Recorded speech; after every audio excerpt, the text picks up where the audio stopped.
Welcome back to our channel on this beautiful day. We always love diving into the rich, dramatic world of our favorite daytime stories with you. Today we have some truly exciting developments to discuss regarding the shifting sands of romance and living arrangements in our beloved town. Let us jump right into the heart of these upcoming changes. As a viewer who has been faithfully watching this show for over 6 decades, I have seen countless couples come and go, but there is always something incredibly special about the moment when two people decide to share a home. It is a monumental shift in any relationship. In the past, we would see courtships dragged out over years with stolen glances across crowded ballrooms and endless misunderstandings. But today, the pacing feels refreshingly urgent. The latest revelations suggest that moving day is rapidly approaching for several couples, and it makes my old heart swell to see these relationships deepening in such profound ways. When characters take that significant step to cohabitate, it changes the entire dynamic of the show. We are no longer just seeing them on dates at local restaurants. We are seeing them in their most vulnerable domestic states. I firmly believe that this upcoming season will prove to be one of the most transformative in recent memory. At least 3 couples are poised to officially move in together, and the implications for the broader canvas of the town are simply staggering. I ask myself, are these couples truly ready for such a massive commitment? The answer, as we will explore together, is a resounding yes, though certainly not without the inevitable dramatic complications that we all crave and expect from our daily viewing. Let us first examine the fascinating dynamic developing between Molly and Cody. The summer teasers have heavily indicated that they will lean on each other to navigate the myriad of personal and professional challenges looming on their horizon. I have always felt that Molly needed someone who could ground her, someone who operates slightly outside her highly structured, legal-minded world. Cody brings a rugged, earthy reality to her life that she has desperately lacked in her previous romantic entanglements. They are proving to be a remarkably perfect match by offering mutual comfort and guidance through incredibly trying times. In my decades of watching, I have often criticized pairings that felt forced by the writers, but this one feels entirely organic. As their bond strengthens, they are on the verge of making a monumental joint decision. Is cohabitation the logical next step for them? Absolutely. It is the only path forward that makes narrative sense right now. They are ready to take this massive leap together, solidifying their future in a way that feels both earned and inevitable. The logistics of their move are just as compelling as the romance itself. Molly is expected to finally move out of the home she shares with Alexis. I have always thought that Alexis holds on to her daughters a bit too tightly, often projecting her own past traumas and failed relationships onto their lives. Molly leaving that nest is a crucial step in her emotional maturation. It signifies her stepping out from under the heavy, sometimes suffocating shadow of her mother's complicated legacy. On the other side of the equation, Cody will be vacating the stables on the Grand family estate. Living in those stables was always a temporary measure, a physical representation of his transient, unsettled nature. By leaving that space, Cody is essentially declaring that he is ready to put down real roots and build a life of substance. When they finally secure a new place of their own, it will represent a neutral ground, a fresh start, untainted by the ghosts of their respective pasts. Will Alexis try to interfere with their domestic bliss? I strongly suspect she might initially struggle with the separation, but ultimately she will have to accept that Molly is forging her own destiny. Turning our attention to the younger generation, Gio and Emma are also engaged in serious discussions about their future as a couple. It warms my heart to see the legacy families continuing to intertwine, carrying the torch for the characters I grew up watching. Gio and Emma are planning to have a mature conversation about their next steps, which heavily points toward them officially moving in together.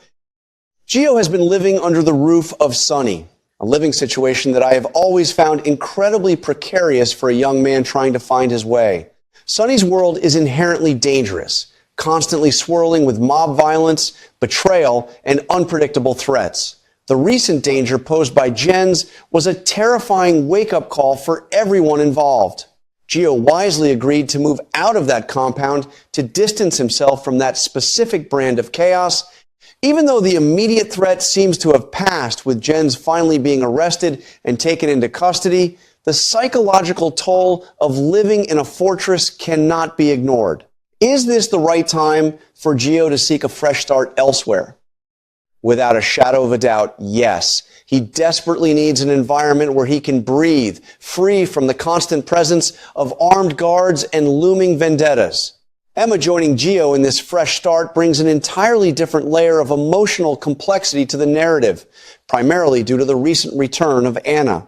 Anna is seeking privacy, but her reasons are deeply troubling and profoundly sad.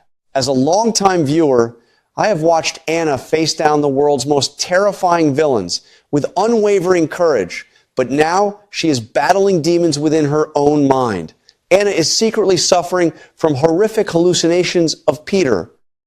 The trauma Peter inflicted on this town, and on Anna specifically, is a dark cloud that refuses to dissipate.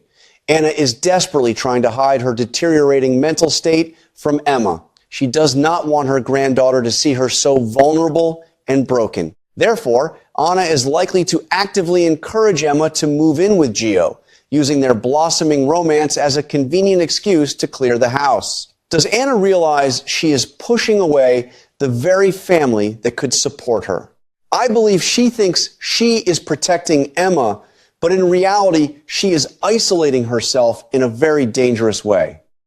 This creates a beautifully tragic juxtaposition. Emma stepping into the light of a new, hopeful relationship, while Anna retreats into the shadows of her own mind. Now, we must delve into the most explosive and controversial pairing of them all, Carly and Valentine. Technically, they have been living under the same roof for several months, but the context of that arrangement was entirely born of necessity rather than romance. Valentine was a fugitive, hiding out at Carly's house to evade capture. That forced proximity undeniably sparked a connection, but transitioning from a desperate hiding situation to a willing romantic cohabitation is a massive leap. I have always viewed Carly as a woman who thrives on chaos, but even I was surprised when she allowed a man with Valentine's dark and complicated history to seek refuge in her home. Now that the circumstances have shifted and Valentine is a free man capable of living anywhere in the world, the dynamic changes entirely. Will he choose to stay with Carly as a legitimate partner? The evidence strongly suggests that he will officially move in with her, cementing their status as a genuine power couple.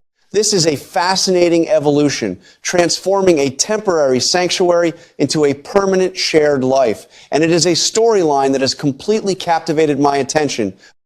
However, the ripple effects of Valentine and Carly setting up a permanent household together are going to be catastrophic, particularly concerning Lulu. The custody arrangement regarding Charlotte is about to become a massive battleground. Valentine is determined to establish a formal, structured custody agreement, and having Carly as a de facto stepmother figure is bound to infuriate Lulu. I have watched Lulu fight tooth and nail for her family in the past, and she will not take kindly to Carly having significant influence over Charlotte's daily life. Charlotte is expected to spend the majority of her time living with Valentine and Carly, a situation that is ripe for endless conflict. Can Carly and Lulu ever peacefully co-parent a child under these circumstances? Given their volatile history and contrasting parenting styles, I highly doubt it. The tension will be palpable, and I fully expect explosive confrontations in the school pickup lines and at family gatherings. The presence of Charlotte in that home will test the strength of Carly and Valentine's new commitment to its absolute limits, providing us with months of delicious drama. Beyond the immediate drama of moving boxes and changing addresses, there is a much larger, more thrilling narrative thread being woven into the fabric of the show. The rumors and whispers surrounding these living arrangements are intimately tied to what is being billed as the weddings of the year. I have witnessed dozens of spectacular weddings in this town, from lavish hotel ballrooms to intimate garden ceremonies, but the current buildup feels uniquely electric. The confirmation that these upcoming nuptials are directly connected to the very couple we are discussing is causing the entire storyline to explode with potential when characters like Valentine and Carly, or the younger generation like Gio and Emma, start making permanent moves. It sets the stage for grand, sweeping romantic gestures. Will we see multiple weddings in the coming months? I firmly believe we will, and they will not be quiet, simple affairs. They will be massive, dramatic events filled with uninvited guests, shocking objections, and long-buried secrets finally coming to light at the altar. The anticipation of these weddings is driving the narrative momentum at a breakneck pace. For a viewer like me, who remembers the golden age of daytime television where a wedding was a cultural event that stopped traffic, this is incredibly satisfying. The prospect of Valentine standing at an altar, given his history of deception and heartbreak, is a compelling hook that draws me in every single day. Furthermore, the idea that the custody battle over Charlotte might reach its boiling point right in the middle of wedding preparations adds a delicious layer of soap opera perfection. How will the town react to these unions? There will undoubtedly be factions, with some characters offering their unwavering support and others actively plotting to tear the couples apart. This is the very essence of the drama we tune in for every single day. The intertwining of domestic bliss with impending matrimonial chaos ensures that the upcoming episodes will be absolutely unmissable. I find myself eagerly counting down the hours until the next broadcast, desperate to see how these intricate webs of love and conflict will untangle. Let us take a moment to deeply analyze the psychological shifts occurring within these individuals. Molly, for instance, has always been the logical, rational mind in a family defined by emotional outbursts. Her decision to move in with Cody represents a surrender to her heart, a departure from her usual, meticulously planned life. It is a beautiful vulnerability that I have longed to see from her. Cody, conversely, is learning that he is worthy of a stable, loving home. He has spent so much of his life grifting and running, always expecting the other shoe to drop. Will he self-sabotage when things get too comfortable? That is a genuine fear of mine. But I choose to believe that Molly's steadfast affection will anchor him. Then we have Anna, whose psychological state is perhaps the most tragic element of current storylines. Her decision to push Emma away is rooted in a profound self-loathing and fear. She believes she is toxic, tainted by her association with Peter. It breaks my heart to see a woman of her immense strength reduced to hiding in her own home, battling phantoms. The contrast between Anna's solitary suffering and the blossoming cohabitation of the younger couples is a masterclass in dramatic storytelling.